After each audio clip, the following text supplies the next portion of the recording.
and welcome you all students. Dear students, good o'clock all of you. On behalf of Rajmata Anand Kumari Public School, I welcome you all. Class 6, subject science, topic solid liquid mixtures. If we discuss about solid liquid mixture of this class consists of a solid and a liquid. एक solid और एक liquid का mixture solid liquid mixture कहलाता है in which the solid is soluble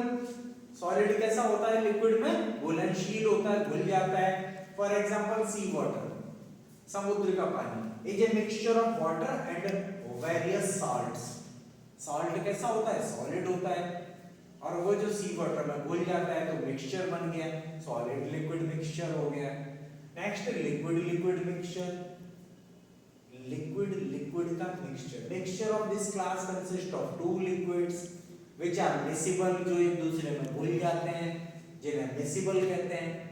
जो liquid एक दूसरे में घुलते नहीं हैं उन्हें immiscible liquids कहते हैं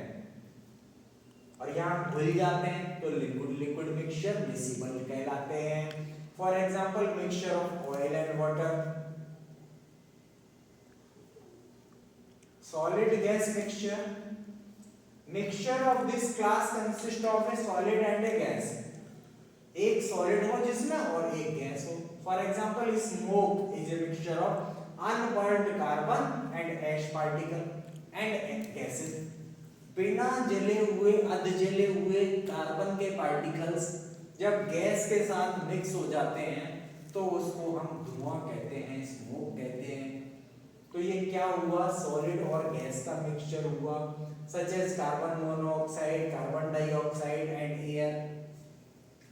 next gas liquid mixture the mixtures of this class consist of two or more gases which are diffusible into each other for example air is a mixture of different gases जिसमें nitrogen abundant मात्रा में gas liquid mixture the mixture of this class consists of a gas and a liquid जिसमें एक gas हो एक liquid हो for example moisture अगर जो वाटर गर्मी की वजह से इवेपोरेट हो जाता है गैसियस फॉर्म में वाटर चला जाता है स्टीम और वो गैस के साथ मिक्स हो जाता है तो वाटर वेपर एयर में मिक्स हो गई मॉइस्चर जो है गैस लिक्विड मिक्सचर है गैस का मिक्सचर जिसमें दोनों सब्स्टिट्यूट दोनों कंपोनेंट्स गैस हो The mixture of this class consists of two or more gases which are diffusible जो एक दूसरे में घुल मिल जाएं into each other. For example, air is a mixture of different gases. जैसे एयर में सबसे अधिक मात्रा में नाइट्रोजन होती है abundant nitrogen oxygen organ carbon dioxide there are so many gases. Mixture air is a mixture of several gases. Need to separate the components of a mixture. तो जब मिक्सचर होते हैं उनमें से अगर किसी एक पार्टिकुलर वस्तु की आवश्यकता है तो आवश्यकता के अकॉर्डिंग उसको अलग भी करना होगा सबके अलग करने के अलग अलग तरीके भी होते हैं देखते there are thousands of mixture around us हमारे आसपास हजारों तरह के मिक्सचर होते हैं for example we see so much smoke coming out from the chimneys in factory factory कारखानों की चिमनी से धुआं बाहर आता हुआ आपने देखा होगा कॉजिंग एयर पॉल्यूशन जो एयर में मिक्स हो जाता है तो मिक्सचर बन गया एयर पॉल्यूट हो गई एयर पॉल्यूशन कहते हैं उसे if we could separate the unburned carbon and ash particle from the smoke तो उस धुएं से अनबर्न्ड पार्टिकल को अगर हमें सेपरेट करना है air pollution would be reduced अगर करना है तो एयर पॉल्यूशन कम होगा we have to separate sodium chloride from sea water हम इस तरह से सी वाटर से सोडियम क्लोराइड को नमक को अलग करते हैं नमक बनता है इसी प्रोसेस से so that we can use it as common salt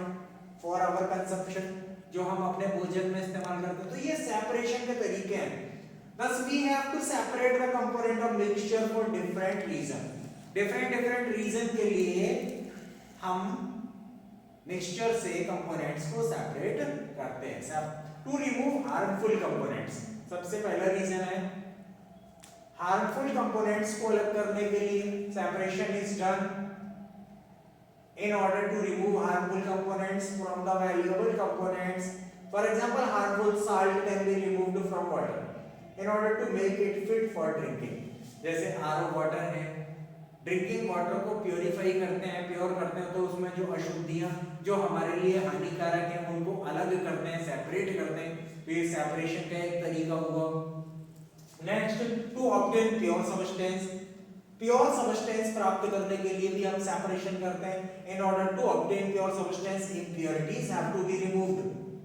जिसमें जो उसमें इम्प्योरिटीज घुली होती हैं उन्हें अलग किया जाता है। In extraction of metal refining is done to improve the quality of the metal, refinery में रिफाइन किया जाता है, शुद्ध किया जाता है। जमीन से क्रूड ऑयल निकलता है, उसी से पेट्रोल बनता है, उसी से डीजल बनता है, उसी से kerosene oil, paraffin wax, turpentine oil, coal tar और डाबर, ये सब उसी से बनते हैं। तो रिफाइनरी में रिफाइन किए जाते हैं अलग अलग सेगमेंट में। To obtain useful components, useful components को प्राप्त करने के लिए भी सेपरेशन किए जाते हैं। In the extraction of metal, pure metal are obtained by using different chemical method. Pure metals have more value and importance. We obtain petrol and gasoline from crude petroleum, कच्चे पेट्रोलियम तेल in a refinery. Unwanted fraction of petroleum are left behind. जो अभी मैंने बताया, refinery में petroleum के different fractional distillation किया जाता है। To know some more about these facts, read this chapter carefully. Thanks. Have a nice day.